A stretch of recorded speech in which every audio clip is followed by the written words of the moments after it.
Okay. Hello, good morning to you.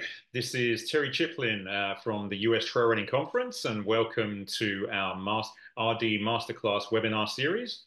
Um, it's evening here in France, and it's going to be 10 a.m. Mountain Time and different times across the rest of the US and Canada. And we have four panelists here with me this morning who are going to be.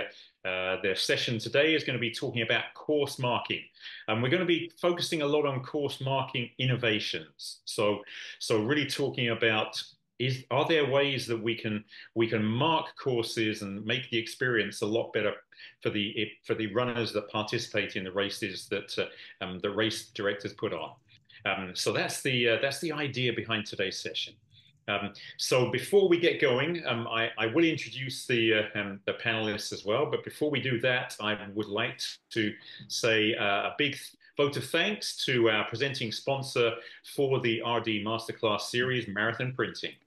And for those of you that don't know, Marathon Printing is a family-owned company that specializes in producing custom printed bibs for endurance sports.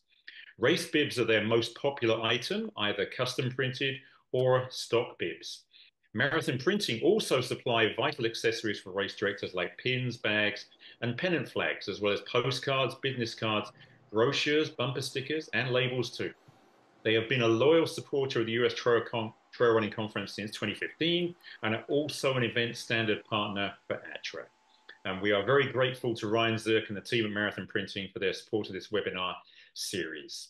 And basically, without their financial support, then we would be charging people to access to this webinar. So big thanks to Marathon Printing so that everybody can access this webinar for free. So okay, without further ado, let's get some introductions. So for those of you out there that don't know the four lucky people on this webinar today, Kim, why don't you start off in the top left?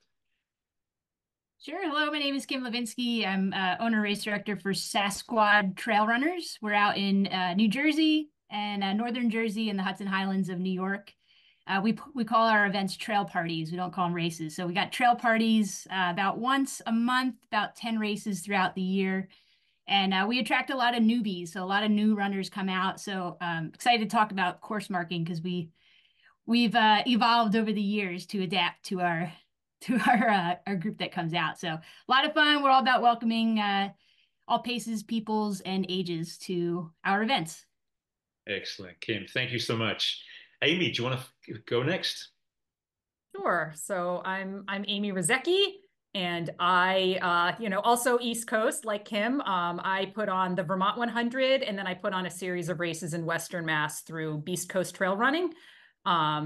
And gosh, I wish I could throw trail parties. I guess that's kind of what they are, but yeah. So that's who I am. Beautiful. Okay, Noah, do you want to go next? Yeah, thanks, Terry. It's great to be here. I'll give a quick overview for some sort of context. I'm coming from the mountains of British Columbia, Canada, so West Coast here. I'm Noah. I'm the co-founder of RunGo. We're the running app that gives directions. And it's all based on a customizable route creator tool, powers turn-by-turn navigation, recorded audio messages, and the ability to follow complex routes without ever getting lost or having to check a map or feel like you might be lost. We saw lots of people use RunGo independently for races, and now we have a suite of tools for races like route sharing and embeds, digital signage, all participant race live tracking, course timing, and leaderboards.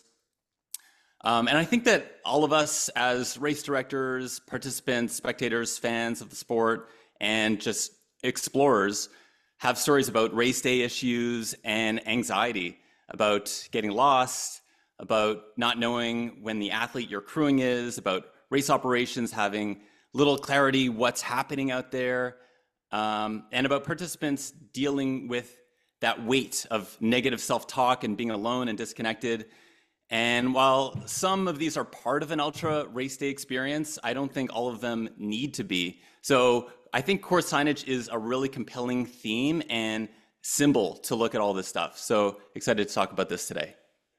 Cool. Thank you, Noah. And Markus, finally, from Finland. Yes, hello everybody. My name is Markus Kemetter. I'm up here in Finland, quite up north. I'm working for a company called Suunto, which is creating these fancy sport watches for especially for like trail runners, other sports people.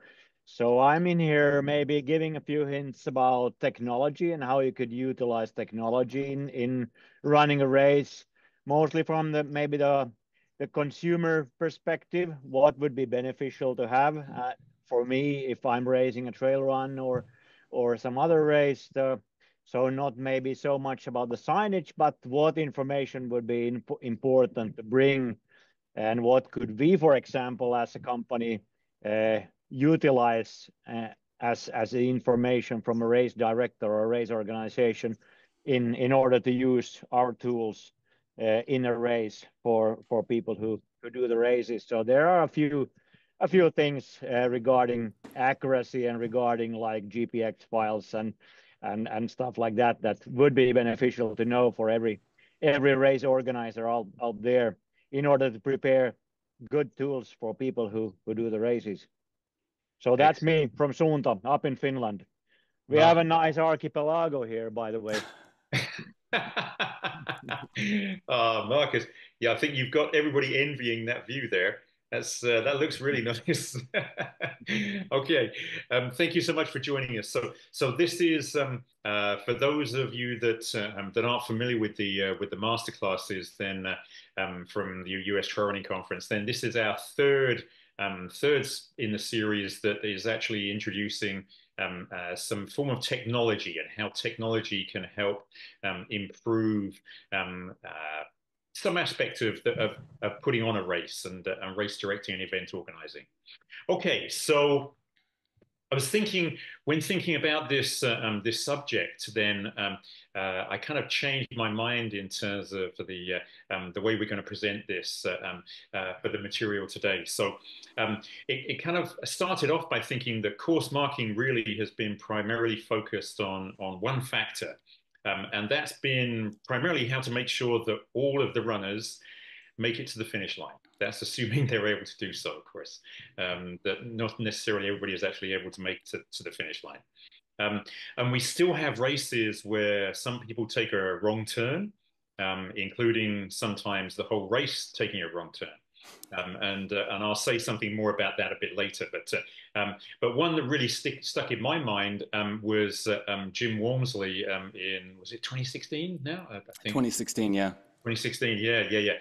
In Western States 100 at mile 93, where he took a wrong turn and, was like way in the lead and clear from everybody else, and ended up coming in, was it 20th or 18th or something like that? So, it's like, I thought that was a really kind of top class example, but it also reminds us that that everybody is capable of making mistakes.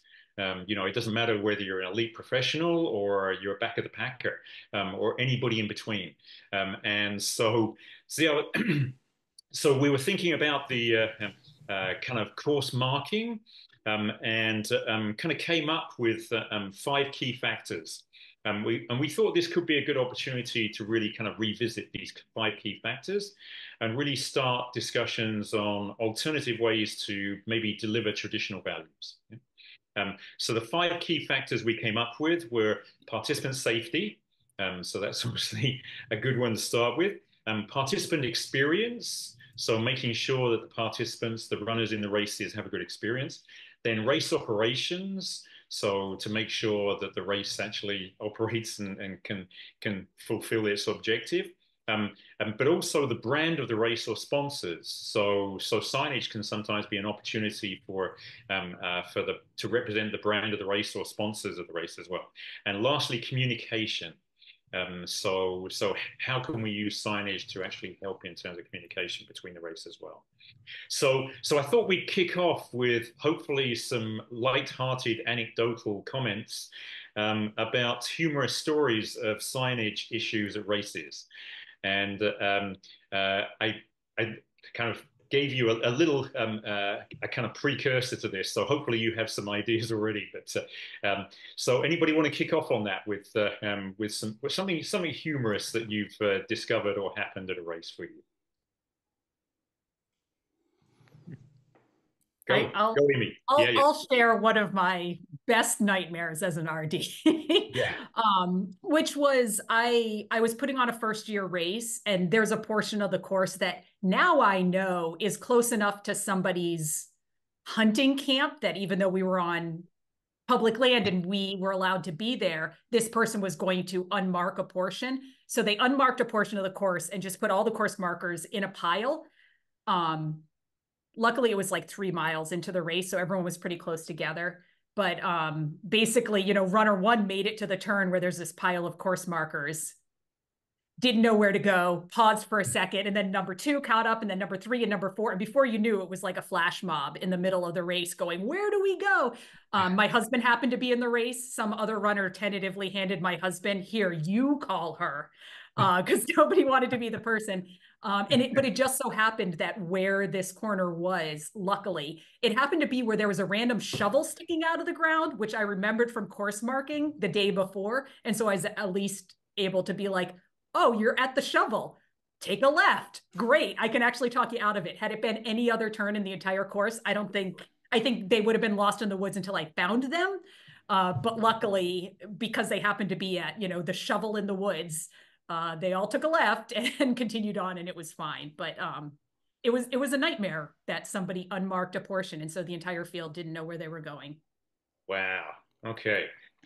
Hopefully that's a unique experience for you, Amy. And the race has continued on, and it's been fine since then. So luckily it didn't deter. It happened early enough that the good experience from the rest of the race, it didn't, you know, if that had happened a mile from the finish line and everyone got lost, I think it would have been different. But luckily, yeah.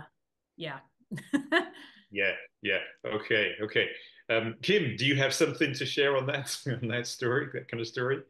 I could share a head scratching story that, like, once, you know, you think you've reached the pinnacle of, like, we've marked this really well, and then there's always at least one person who seems to get lost no matter what you do. But something new that we've developed, I brought these signs. So we put these out wrong way. It's bright orange, big X. I use these for, like, if there's a split in the trail, and if you were to go left when you need to go right, it's really going to be bad. So our last race in April is a lollipop course where you needed to go counterclockwise around the loop. If you went clockwise, you were going to go backwards. And so I placed this sign where you don't want to go. And we had a runner go backwards on the course. So it meant she had to step over this sign in order to go backwards. And it turned into a stressful situation for us because now she's unaccounted for. We don't know where she is. Eventually our sweepers who were going the right way caught her, and she was still convinced that she was going the correct way and arguing with the sweepers. It was a strange situation. We eventually got her back to the start, but it's one of those head scratching circumstances where you're like, how does that happen, where you step right over this sign and then still think you're going the right way on the course? Wow. I mean, Kim, I feel like that's, of every race director, you also know that, like, you put, no matter what system you put in place, there's always someone who's going to find a way to totally, you know, go beyond. And I say that more as an experienced race director, that we do everything we can, and at some point there's always going to be something we can't fix. And I think that's important for everybody listening to just know, like, do your best, but there's always going to be that one person that just can outthink every system you put in place. Totally. And I could feel the smoke coming out of my ears, and my assistant race director was like, just let it go. Let it go. You know, she's back, she's safe. We'll try to improve next time. So Kim, I can actually see the smoke coming out of your ears again now. See it? You're reliving it. My blood pressure is rising thinking about it. Noah, did you have a story? I think we often think about issues like this around, let's say, course vandalism, signage vandalism, where somebody moves flags for whatever reason, or sometimes if it rains, it can wash away spray chalk. We hear issues like that, or we hear issues of people, despite our best efforts and our really earnest efforts, still go off course. But there are other kind of funny stories involved as well, like on a number of courses. One I met at your conference, Terry, but where animals, so mountain goats or cows, would eat the flags. And so that was totally unexpected. There's no like evil intention around it, but it still happens and it's unexpected. And then it's still something you have to pivot and handle. But I think what's also interesting is looking at these lighthearted or these more optimistic, positive stories about what happens when people do go off course. And we heard from Will Barkin, who's a well-known legally blind ultra runner. And so he uses RunGo when he's doing his runs. And he was telling us I think it was in the Ordnance 100K, there was one time where he was running with another runner, and he's legally blind, but he knew that he was off course because he got a message from the app telling you're off course within about 100 meters. So he was able to correct and find the right way and lead this other person back onto trail. So I think for him, it's a good symbol about how good implementation can make people's experience a little more anxiety-free, and just sort of that somebody with those tools can really help everyone else get through those sticky situations. Wow. Okay. That reminded me of something. I'll come back to Amy with a question about that. But Markus, have you got? I'm sure you have a story up your sleeve as well somewhere.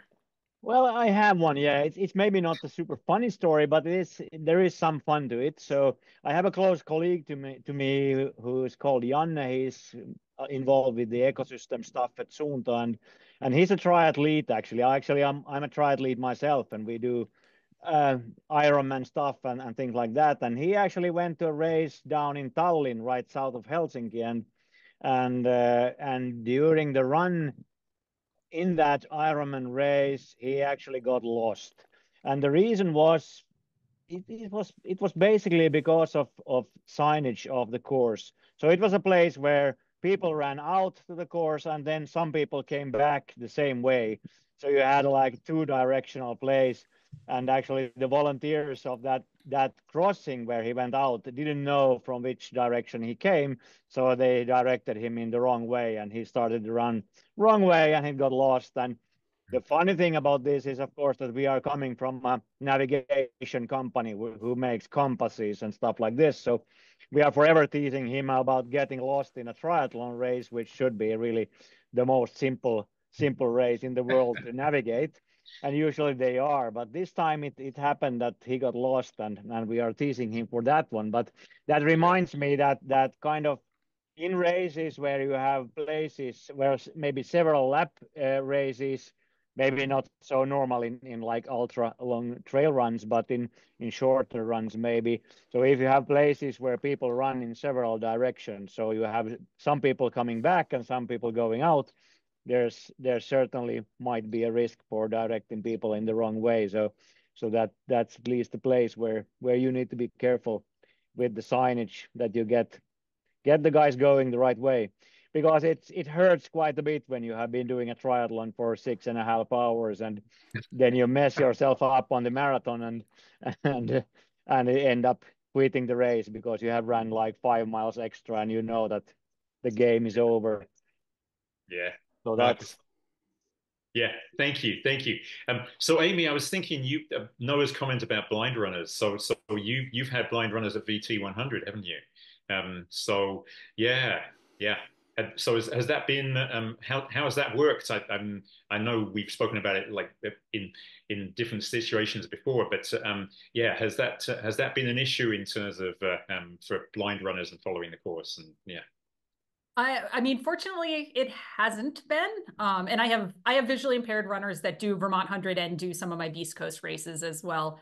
Yeah. And I've been fortunate, but part of it is, again, we put the systems in place where the visually impaired runners that I've had are either people that are legally blind but have enough vision that they themselves are able to follow the course, or sometimes they just run behind someone else and trust that that person that they're following knows the course. Or I allow them to have a guide runner with them. And so the guide runner is following the course markers just like anyone else. So we haven't had situations. Unfortunately, we haven't had to adjust stuff. I did though. I had one of my trail races. I had someone who was colorblind do the race, and that was an interesting one. This is something I've only recently learned. Apparently, if someone's colorblind, the one color that they're maybe most likely able to see is blue. If they can see anything. And so for them, I use streamers to mark it. And so sometimes as long as the wind is blowing, they can see the movement of the streamers and how it moves. And so even if they couldn't necessarily, like, the color pink doesn't pop to them the way it does for someone that can see the full range of colors, but they can at least see the movement.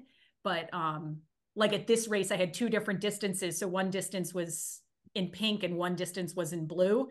And where the courses came together and diverged, at one point he accidentally followed the wrong course. And it wasn't until they came back together that he was like, oh, I've been following the blue, not the pink, because it wasn't enough of a difference until he saw them together to know that he was following the wrong color.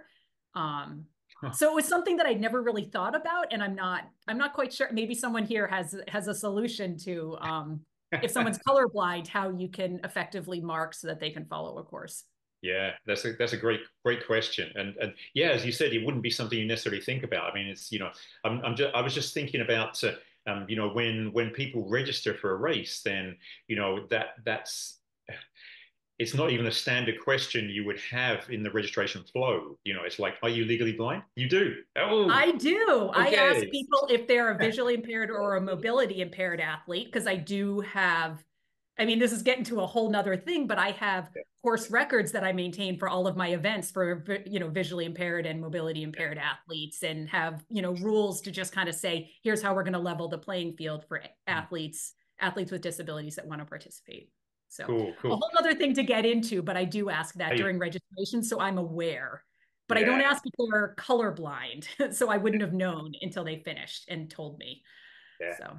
Which reminds me, I want to thought of this just recently. I want to do as a part of the series for next year for the masterclasses. Then I'd love to do an adaptive athlete session.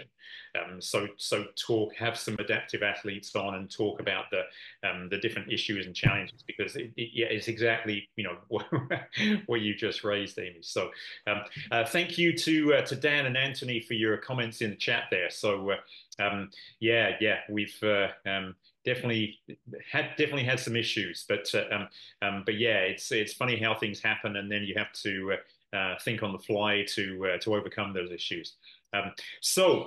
We have I came up with some questions, really, so for our panelists. So I'd like to get cracking on these. So we've seen really some changes in terms of the growth of racecourse signage, from kind of minimalist, where there's as little possible of signage as possible, so kind of leaving people very much to themselves, to maximalist, where Kim, as you said, you have like, oh, you've gone the wrong way as well as you've gone the right way. Where do panelists think the future lies, and are there any new resources available that aren't generally being used yet? So Kim, would you like to kick us off on that? Sure. Yeah. I think something I've noticed in the last few years, and we've been putting on races for about 7 years, is that more and more athletes are utilizing the GPX files, which is really nice. As on the back end for race organization, we put the GPX files on our website so you can, download it for free, as well as a digital copy of the course map. So more and more runners I'm finding they're going out ahead of time to check out the course. I know that's not possible for race like Vermont, because you guys go over private property, but for our events, they're on public land, so the trails are open. So we're seeing more people go out ahead of time using the GPX file and then having the GPX in the race, because we've had instances like I think Anthony put it in the chat here, where the course is vandalized, where markers are being pulled down. So that's why we really encourage folks to learn how to load a GPX on your phone, learn how to use a map. And we provide those resources online, kind of like a how-to tutorial to do that. Because when you're in the race and, maybe there's not even cell service where you can reach me. I mean, I have my cell phone number on the course signs, but you could get into a jam. So if you have the course map on your phone, you can kind of course correct. So I think that's something we're seeing more and more of. Cool, cool. Markus, you got a comment? Yeah, yeah. Coming to GPX files, I mean, of course, with the tools nowadays available and the sports watches, you don't kind of need the phone in the race as such. You can run with a watch, and you can have the map on the watch. You can have the route on the watch. So it's really handy to have that route on the watch while running, and you really can exactly follow the route if you have that GPX file. And especially in at least in our system, I bet also competitors have the same, that you can actually also mark different segments of the course. So for example, if you have a very difficult or steep course, or if you have aid stations, so make sure you make at least waypoints of those places in the GPX files. They will pop up then in the watch, or if you use a phone, of course, as well. But we have tools for we call them race companion tools in our system, where you can actually, if you know in advance, for example, all aid stations, you can mark them, and the watch will actually tell you while running that now you're this and this far from an aid station, and you can even put in more information there. So there are quite handy technical tools to prepare for that race route in advance. Mm. Good, good, good. Noah, have you got any comments on that? Yeah, I think back to your question about minimalist versus maximalist course signage. And I think back to maybe the early days of trail and ultra, and how many races were pretty minimal, with maybe a turn flag, maybe a warning flag, and a confidence flag after, and kept it pretty simple. And I think some races want to espouse that sort of wild, DIY, quirky kind of race experience, and those are great. But I think what we're also seeing right now is this tremendous growth of our sport, and we're having all these new entrants. And Kim, you mentioned how a lot of your races are welcoming new entrants into the sport. So I think it's on us as race directors, or on the industry, to figure out how can we make sure that these new entrants feel welcomed and comfortable and want to come back, that they don't have sort of a bad experience the first time, that they do want to come back and do that again. Now I know, Amy, I know that your race goes through some private land, so there are some things that you can't mark as completely. And there's some comments in the feed here about some races that like things to be a bit more DIY or more adventurous. We work with Gary Robbins' Coast Mountain Trail Running Series here, where they market, they're known for marketing it very thoroughly. And I think that it really depends on sort of the brand of your event, how you want to present that.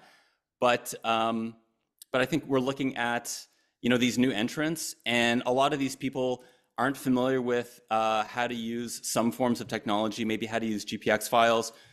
Kim, I noticed that you have a great video about how to use GPX files, and that goes a long way. So I think some help in doing that. Now, I'm sort of a technologist, so I think about different elements of how race day goes, whether that's following the course, or pacing, pacers, or crewing, or all these different elements. Also, the race brand and sponsor activations. I think about all that, and how can we make all of those better? So I'm thinking about those as a technologist, but I guess, and we also talked about safety. So I do think that a lot of races should require people to have their phone with them for safety, or to have like a smart connected watch so they can communicate through that. And I know some courses have spotty cell coverage, but that's changing. And you'd be surprised, a lot of areas that didn't have coverage do now. New iPhones can connect at any time through satellite communication if you need to. That stuff is getting better. So it's great to be on the wave of those improvements to be able to support that. But my question, like, I guess to other people on the panel here, are you comfortable using technology in your events? Because for some people, when they think of technology, they think of that it's doom scrolling and it's annoying ads and anxiety and mental distress of everything on social media. But do we think that technology could be beneficial and not too distracting to that experience? That it could, like Markus was talking about segments of the course, where the aid station are, kind of know where you are, the trail names, and also like let aid know where the aid stations are, how far they are, and also let your pacers and the aid stations and the operations know where you are live, and to be able to have really a more robust but non-distracting tech solution. So that's my question: is who's comfortable using a little bit more tech in their events, and what would that look like? Ooh. Amy. Yeah, no, Yeah. and I want to partly answer that, but I also want to, I guess, just kind of speak a little more broadly, which is, I mean, yes, I have Vermont 100 that we pass over 60 different private parcels. Mm. And the property owners give us permission to pass one day. So we don't, that's the one race that we don't post a map of, because runners will go out and try and run the course, and that's going to jeopardize my ability to do it. So there is a reason. It's hard to explain and it's hard to get people to respect that, but there is a reason. That being said, I think I'm all for technology, but I also want to recognize that I think technology is really a way to draw in some of these newer, younger people. But I want to make sure that that's not at the expense of some of these, very seasoned runners that have been around. I don't want to push them out by requiring technology. I mean, I've got a husband who still runs with like a digital watch, if even running with a watch. So if a race required you to carry your cell phone with you or have the route uploaded and that's how you were going to follow it, he wouldn't be able to participate. And, so I wouldn't want to lose some of these runners that are really the foundation of this sport. Because to me, I still want to kind of maintain that community and that vibe. And so I think there is a balance of how do we serve the needs of the people that want that technology and want that comfort, but also allow like these, here's the traditional way, and you can do it without a compass and a map or without a file telling you how to go. Just go in this direction and follow pink markers until you're done. So I think there's a need for both of those at this time, and it's kind of serving different audiences. Good points. Good points. Anthony Matesi, I hope I'm pronouncing your name right there. Yeah, thank you for your comments there. So choosing your own adventure, we have 6 routes with different colors. And yeah, interesting, you're finding more and more racers are using GPX files. Yeah, you've said definitely gone more maximalist, because I'd hate to lose a racer on our complex trail system. Yeah, so, and that also depends as well on the which trail system you're using. Some are obviously a lot more easy to follow than others. And Kirk, good to know you're out there. Hope you're doing well, mate. And that's excellent. You took into account color blindness as well, and made sure each flagging color or pattern would still look different to them. And findtape.com had many unique colors and patterns for flagging tape. So it's good. Yeah. Amy, you know them as well? Or you just like the idea? Yeah, no, I just appreciate the suggestion, because it's something that I'm trying to improve upon. So thank you for the suggestion, throwing that in the chat. Yeah. So I think that's a really good suggestion. So Kim, so you mentioned you just caught, sorry, my memory here, but you mentioned something about you have your phone number on signs for the races. I do. Yeah. I started Yeah. doing that. I brought a bunch of the signs here. I Oh, started doing cool. that a couple of years ago, and just it has my cell phone number on it. It also says trail race in progress, do not remove. Ah. Kim, can you hold it up to the camera? We couldn't quite Yeah, see it then. So it's probably a little blurry, but it back a says, bit. yeah, Sassquad trail running. It's got a big arrow, and then Okay. it's just duct taped on the back. So when we're out course marking, if you run out of one direction, you just flip it, because the text is Right. upside down on either end. But yeah, it's come in handy. I've definitely had folks call us again. I mentioned we bring in a lot of new runners, and So, I mean, it could be something like there's an injury out on the course and, my phone number is on there. So they're able to call ahead and say, hey, there's a runner who's limping your way to the aid station, which that has been, I mean, huge, really helpful for us. And we're able to, go out and meet that runner if they need assistance.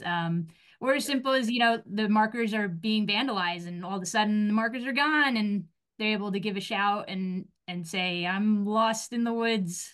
Then you have to kind of troubleshoot that, like, okay, can you describe where Which you would.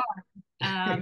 But that led us to doing a new thing these last 2 years called safety checkpoint signs. I didn't bring that in, but it's basically a lettered system. We use these for our more mountain events that are up in Bear Mountain, where it's a bit more rugged and a little bit more remote. But we spread these out throughout the race course, and the New York State Rangers have a copy of where those signs are, the GPS coordinates, and we tell our runners, like, as you're out on the course, just pay attention as you're passing these signs, because if you go down with an injury, if you see somebody out there with an injury or something, I don't know, a bear comes and is aggressive, you can let us know, oh, I just passed checkpoint C a couple minutes ago, and then we can narrow it down to where they're out on the course, and it just makes it easier for communicating and with search and rescue or the New York State Rangers who are on site. So that's been really helpful to start using that the last couple of years. Cool. Thank you. And yeah, Noah mentioned your video for how to use GPX files. Is it okay if is it on Sassquad Trail Running? It is, yeah. It's yeah. on our website. We just started this thing called Sassquad Trail School. So we're slowly uploading videos. That was one of the first ones we put on there, because that's just feedback we get where people will see it on the website, like, what is a GPX file and how do you use this thing? So it's just been helpful to put that online and make it available for folks. Okay, so do you mind? We're recording this session, so we've got a chunk of people on live now, but inevitably there'll be a chunk of people that won't see this live. So, are you okay if I send that information out with the link Oh, with of the course. recording as well? Yeah, of course. Okay, Absolutely. cool. Excellent, thank you. So Shanna Knights, great question. Do you have strategies for dealing with tampering of course materials? We have a pre-sweep to check the flagging just before the race, but we still find the general public will mess with flags during the race. Oh boy, what a pain in the ass. But Shanna, yeah, great, yeah, great question. So yeah, Amy, do you have a strategy for dealing with that? Obviously, you come I across mean, that. similar to what, is it Shanna? Similar to what Shanna. Shanna is saying, I think pre-sweeps are great. I also at times will be like, why fight an uphill battle? If there's one portion of the course where several years, every year, this one portion was getting stripped. We found that there was a guy in a red pickup truck that was smoking pot and decided he didn't like the course. And it was like several years. And like 1 year I put a volunteer there. He kind of was verbally, I've just rerouted around it. You can continue to fight an uphill battle, or you can just find another place that maybe is a little less traffic.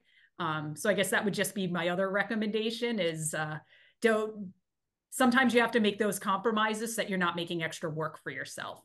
And that's okay. That's a great philosophy, Amy. Thank you. Yeah, Kim, any additional comments to that?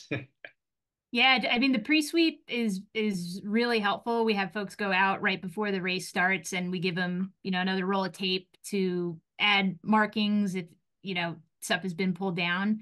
But then we also, it's helpful to have some experienced trail runners who are working the aid stations, because you can put out an SOS like, somebody pull down ribbons at this trail junction, can you please run out and help us out? And that's happened a couple times, or where, like, even if you've had, I've marked the course, you've had a pre-sweep go out and they're still missing a turn.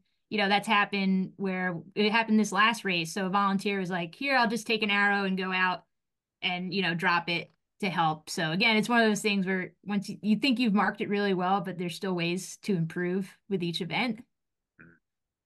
Yeah. Noah, any thoughts on that as well? Yeah, I think it ties nicely to Amy's point about some people will want to use tech, maybe be more willing to use it, and some people not as much.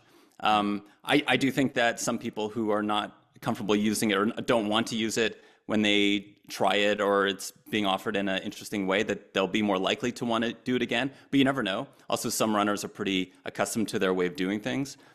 But we mentioned like that sometimes people make the best course signage when you do have somebody at a critical spot. They're great at doing that job. The challenge is that people don't scale as easily as a sign does or as technology does, but we want to implement people, course marshals, where we can. But okay, I do agree that also pre-sweeps are fantastic. If you can get some legendary runner to get up at 3 in the morning and do the first section of the course ahead of the runners, fantastic, and just check that everything's good. But we've also seen cases where you need to reroute, or let's say it's a last minute change for that. Or I was up at Squamish for the Squamish 50 orientation run on Sunday, and Gary Robbins is making his pre-run announcement. He's saying, by the way, on Man Boobs, which is one of the trails, of course, that there's some bears sighted, black bears, but still bears sighted on course. And maybe 5% of the people there know where that trail is on the run that they were doing that day. So I turned around and I added it into the route for everybody that was using it. And so there was a notice that said, like, hey, you're on Man Boobs. This is where Gary says there are bears, so please look out and be careful. So I think it's interesting where either you could get somebody at the aid station to be able to make those updates quickly, or you can use technology. I think there's a few different ways. I guess the question is, how can you make those last minute changes when they're needed? And are you able to? Mm-hmm. Yeah, great question. Great question. Okay, I'm kind of tempted to ask more about Man Boobs, but I think we should move on. Okay, so Markus, do you have any comments on that question as well in terms of strategies for dealing with tampering? Oh, hard to say. Hard to say. No, I don't. I don't think we can deal with that one through technology. Okay, cool. But people will interfere with races. I used to road bike race, and we'd have people who throw tacks on the road, and it's just awful, and it's so disappointing. But people will do that, and I think like Amy was referring to, putting one of our people in the line of fire of people who are aggressive is definitely not a good strategy. So you'd rather think about what's a way that we don't create more confrontation between the locals who may have some reason to do that, a legitimate reason, not to resort to like violence or something that's against safety. But you don't want to put somebody in the line of fire. Yeah, good point. Okay, Shanna, hopefully we've given you some ideas there. I think I know you kind of touched on this as well just then, that the communication piece is so important, as it's like if that is still a challenge, isn't it, in many areas, especially where cell signal's patchy. If you're using radios or something like that as well, then you need to have some repeaters and these kind of things to enable the signal to get along. So I like what you said earlier, Noah, about being on the being on the wave as technology moves and progresses. So kind of being aware of what is happening so that we can kind of keep up with the progress that we can make in terms of making the race experiences better for the runners that take part. Rajiv, I love your comment here, and great to hear you're out there. I'm looking forward to seeing you at the conference in October, mate. So writing the emergency contact on the bib would be another option too. So yeah, I'm really obvious one, but how many races do that as well? I mean, I'm just thinking off the top of my head. There we go, Amy. All right, there two. There we go. Brilliant. Well, I knew there was a reason I picked you two guys for this webinar. Yeah, Providence. Okay. So we'll move on to another question. So thinking in terms of ultras, then there's growth in the market both in sub ultra and ultra distances. Yeah, and it's going to be interesting to see who kind of. I guess we're going to see peaks and troughs in both ends of the spectrum, but does race course signage represent a way that races can help their runners perform at their best, especially with the rapid growth of ultra distances? So, it does become more of a challenge, of course, depending on the kind of course, whether it's a loop course or whether it's a out and back course. So Amy, yours is a point to point, isn't it? In terms of the Vermont, I was thinking. Am I right in thinking that? Yeah, Vermont is point to point, but it does have one little two-way section. Right. Yeah, but then I have other races that are two-way or multiple. I've got everything in my arsenal. Awesome. So yeah. I mean, I think the way that I approach that in general is just like, I'm going to use all the technology that I can as an added benefit, but I'm not going to rely on participants having that. To me, that's an extra safety net that if they choose to use that, which I encourage them to do, then they've got the file on their watch as, a safety net. But I'm going to mark as if runners don't have that. And I always mark as if runners can only see every other flag that I put out there. So there's kind of this over marking, because when you're running fast, you're not going to notice every single one. And so, yeah, I tend to be on the maximalist side of that. I don't think anybody's ever finished the course and said, whoa, too many markers. Could you dial it back? But people will let you know if there's not enough, if they felt anxious at any point in time, if they had to slow down because they couldn't see where the next marker was and they weren't sure if they were on course. At Vermont 100, we do confidence plates, C for confidence. So you have the turn arrows, and then also confidence plates is what we call them. So kind of a couple of different, that race has a slightly different marking system. Oh, and then the other thing I was going to say, just, like Kim, I get a lot of like people trying trail races for the first time, which is fantastic. And so as part of my pre-race speech, I actually talk them through, this is how we course mark, this is what you're looking for flagging, and like kind of what our standard is with the ribbon is like, as you're approaching a turn, the course markers will be on the side of the course that you're about to turn. And then there'll be a whole mess of them right as you turn, leading you around. And then there will be, a couple of course markers right around the corner to, to give you the confidence that you've successfully made the turn.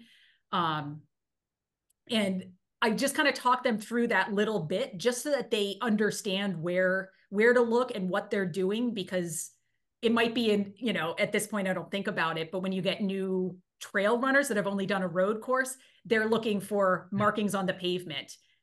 And the systems that we think are so inherent to trail running might not be, they're just not as familiar with it. So taking that few minutes in the pre-run speech to talk about it, I think is really helpful.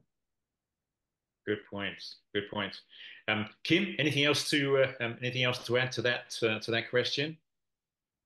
Yeah, I think one thing I'll add is, along with newbies, I've seen a really huge influx in hikers that come out, and we have really generous cutoff times for our events. So that's been kind of a shift that I've made with course marking, is to keep in mind that there are a lot of people who are coming just to hike. And so if you're, jogging the course while course marking, the markers are probably going to be more spread out than if you were hiking. So that's a big change that we've made years ago, is there's no running in course marking. Like, you're going out, you're hiking, and really being intentional in where you're putting all the markers. That was feedback that I got from a gal who comes out and she only hikes our events. And she said, she's like, can I come with you to course mark sometime? And she's like, I'd love to provide feedback. And I love that. I love when runners come up and, they provide feedback like that, because that was so helpful several years ago when you just got that different perspective of like,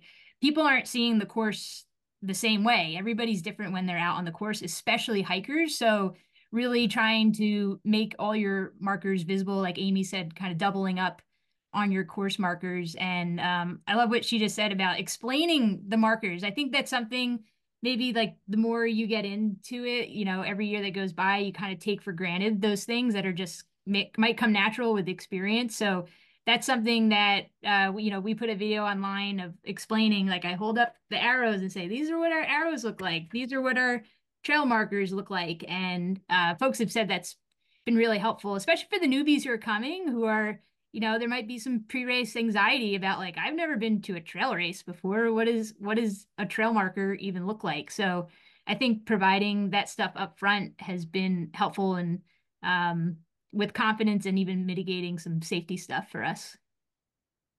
Kim, do you get the question? I get this all the time when I send out, hey, remember the GPX file is available. And I always get somebody who first time trail running, they'll be like, but the course is going to be marked, right? Yeah.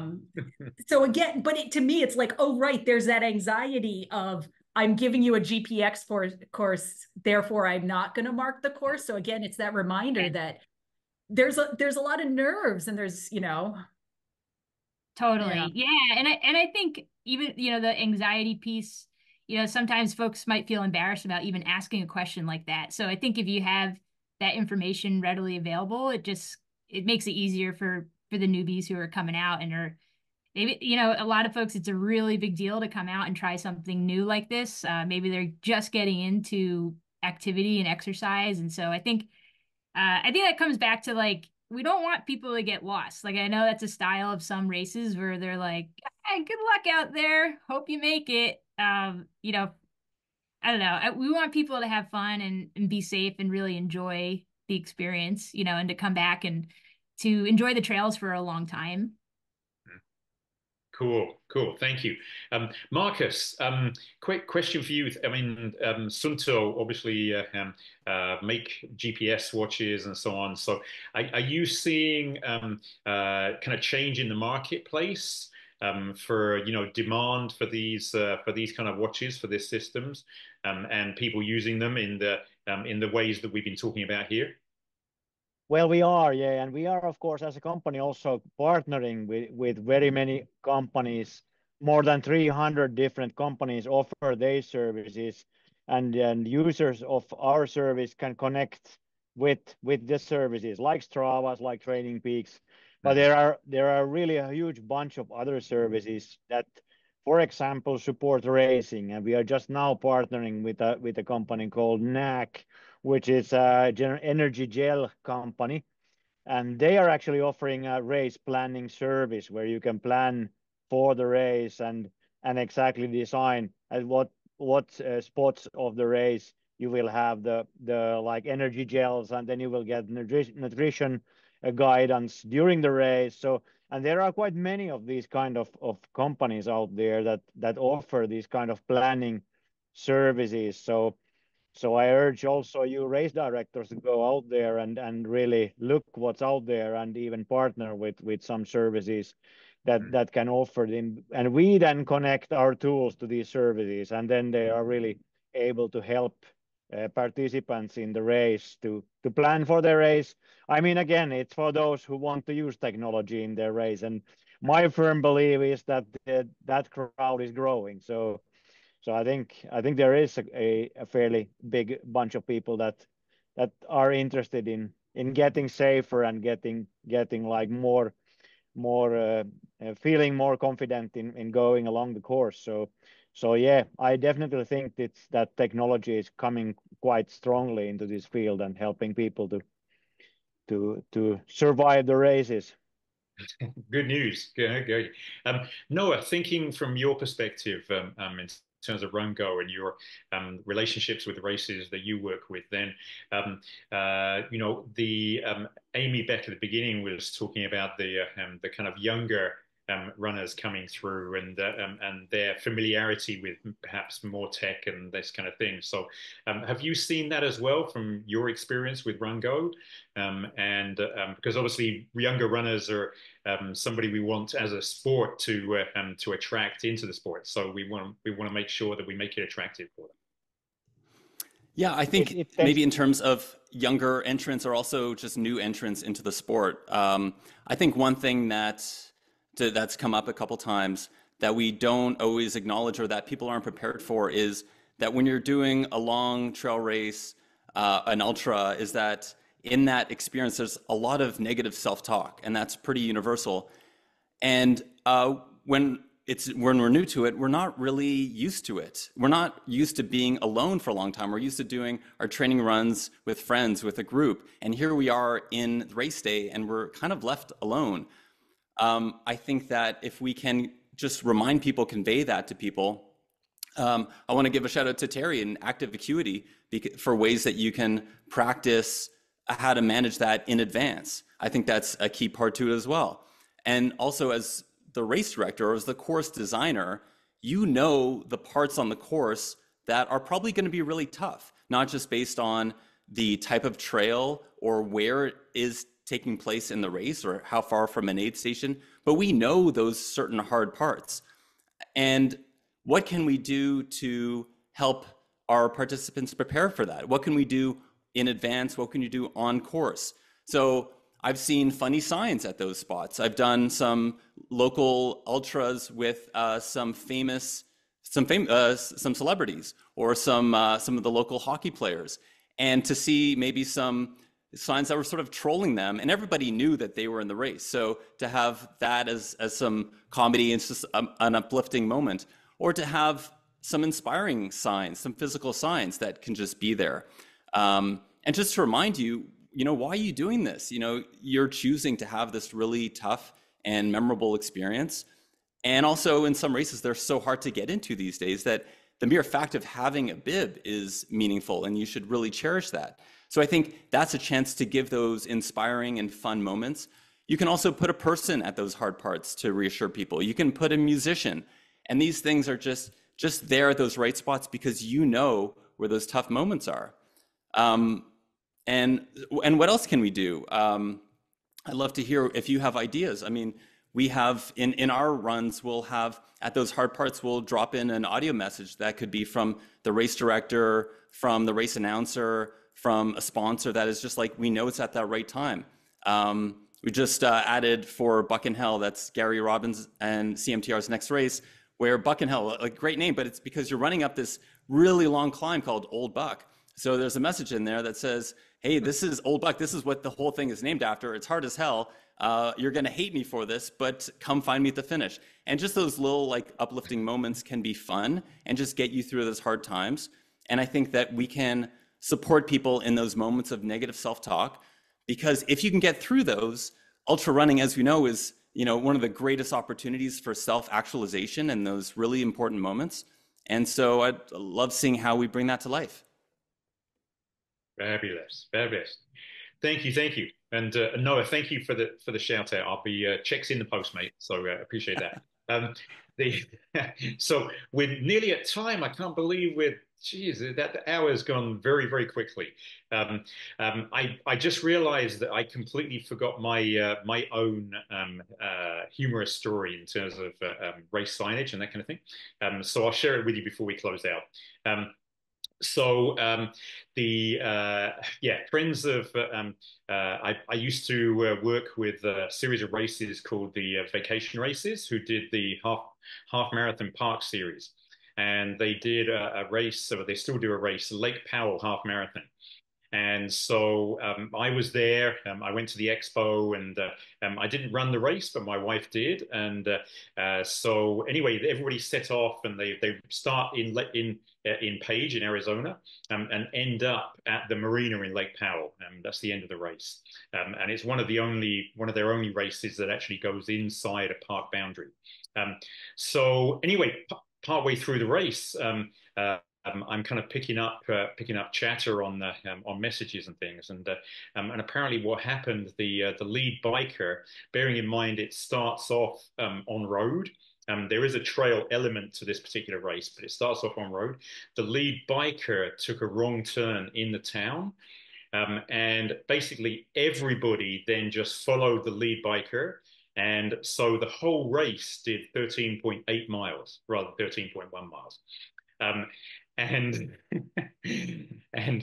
God bless them. The guys at Vacation Races actually saw this as a marketing opportunity. So they actually had some labels printed with, I ran 13.8 at the Lake Powell half marathon, and sent that out to all the runners who took part in the race. So it was like a badge of honor. It's like, okay, yeah, I did 13.8 miles. So, but that was a really good example of, it wasn't just one person, it was literally the whole race took the wrong course. So it's easy to do. So hopefully for everybody out there, thank you so much for participating. Really hope you enjoyed this session. Thank you so much to our panelists, to Amy, to Kim, to Noah, and to Markus. Really appreciate you making the time to be here, and thank you so much for sharing your thoughts and expertise and your humorous stories as well. Our next session in the RD Masterclass series is going to be all about the US Trail Running Conference this year.